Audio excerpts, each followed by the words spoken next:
कुछ हफ्ते पहले देश में विभिन्न जगहों में लोगों ने ईद की शुभकामनाएं एक दूसरे को दी। और क्या आपको पता है कहां कहां इनकी डबल इंजन की सरकार ने लोगों को रास्ते पे ईद का नमाज भी पढ़ने नहीं दिया। हमारा असम में कभी मुसलमान लोग ये डिमांड ही नहीं किया है कि हमें रास्ता में नमाज पढ़ने का इजाजत। असम के सीएम हेमंता बिस्वा शर्मा ने लोकसभा में वक्फ संशोधन विधेयक पर बहस के दौरान गौरव गोगोई की टिप्पणियों के लिए उन पर कटाक्ष किया। आपको बता दें कि असम के मुख्यमंत्री हेमंत बिस्वा शर्मा ने कांग्रेस नेता गौरव गोगोई की ओर से देश से माफी मांगी है। सुनने में आश्चर्यजनक लग रहा है, लेकिन ऐसा ही हुआ है। मुख्यमंत्री ने ये माफी उस समय मांगी जब वो राज्य मंत्रिमंडल की बैठक के बाद मीडिया को संबोधित कर रहे थे।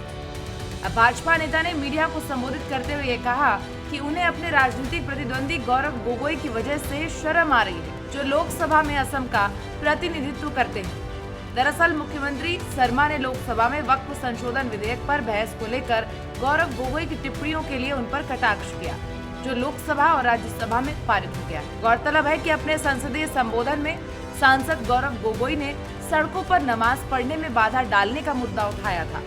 जवाब में हेमंत बिस्वा शर्मा ने गौरव गोगोई पर आक्रामक हमला करते हुए कहा कि असम में मुसलमान सड़कों पर नमाज नहीं पढ़ते और न ही इसकी डिमांड करते हैं। आगे क्या कुछ कहा है, सुनिए। सर, कुछ हफ्ते पहले देश में विभिन्न जगहों में लोगों ने ईद की शुभकामनाएं एक दूसरे को दी। और क्या आपको पता है कहां कहां इनकी डबल इंजन की सरकार ने लोगों को रास्ते पे ईद का नमाज भी पढ़ने नहीं दिया। और ये बात करेंगे आप अल्पसंख्यकों के प्रति अपनी संवेदना जताते हैं। मैं पूछना चाहता हूं कि आपके लोकसभा में कितने एमपीज अल्पसंख्यक हैं? पहले उसका विवरण दीजिए और फिर हमें बताइए कि आपके दिल में कितना संवेदना है। हमारे एक असम का सांसद लोकसभा में ऐसे अनाप तनाप बोले। हमारा असम में कभी मुसलमान लोग ये डिमांड ही नहीं किया है कि हमें रास्ता में नमाज पढ़ने का इजाजत दो। अच्छा मस्जिद है, ईदगाह है, बढ़िया से नमाज अदा करता है, कभी कोई समस्या नहीं होते हैं। वो बोले रास्ता में आप क्यों नमाज नहीं पढ़ने देते हो? ये तो डिमांड ही नहीं है। दूसरा बोला यही स्वाधीनता संग्राम किया। क्या गांधी जी ने स्वाधीनता संग्राम नहीं किया? क्या गोपीनाथ बड़ले ने स्वाधीनता संग्राम नहीं किया? क्या सुभाष बसु ने स्वाधीनता का संग्राम नहीं किया? तो एक असामिया जो लासित बोरफुकन का धरोहर है, हम लोग असम का लोग, महाराज पीठू का धरोहर है, जो बख्तियार खिलजी औरंगजेब को भगाया था असम में, उनका ही धरोहर जाके संसद में ऐसा बात बोल सकता है, हम लोग सोच भी नहीं सकते थे। तो इसीलिए हम काफी शर्मिंदा है और देशवासियों से मैं क्षमा मांगता हूं कि हमारा संसद ने ही ऐसा भाषण दिए संसद में। हम आशा करता हूं कि असम का लोग जरूर सबक सिखाएगा उसका कारण समय आने पर।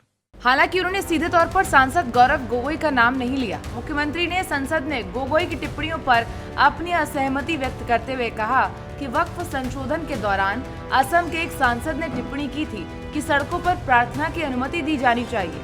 उन्होंने ये भी कहा कि स्वतंत्रता संग्राम हिंदुओं द्वारा लड़ा नहीं गया था, बल्कि केवल एक विशेष धार्मिक समूह द्वारा लड़ा गया। मैं एक मुख्यमंत्री के रूप में संसद में उनके द्वारा की गई टिप्पणियों पर बहुत शर्मिंदा हूँ। शर्मा ने ये भी कहा कि असम में मुसलमान भी सड़कों पर नमाज नहीं पढ़ना चाहते हैं। उन्होंने खूबसूरत मस्जिदें बनाई हैं और वो मस्जिदों में नमाज पढ़ते हैं, वो सड़कों पर नमाज नहीं पढ़ते। असम के मुसलमानों की इच्छा से भी आगे निकल गए हैं गौरव गोगोई। जोरहाट के सांसद पर निशाना साधते हुए हेमंता ने आगे कहा कि पूरे देश से लोग मुझे फोन कर रहे हैं, पूछ रहे हैं क्या असम से ऐसे सांसद चुने जाते हैं। ऐसे बयानों के कारण असम को देश के सामने शर्मसार होना पड़ा है। मैं संसद में असम के एक सांसद द्वारा दिए गए ऐसे बयानों के लिए देश से माफी मांगता हूँ। इस स्टोरी पर आपकी क्या राय है, हमें कमेंट सेक्शन में जरूर बताएं।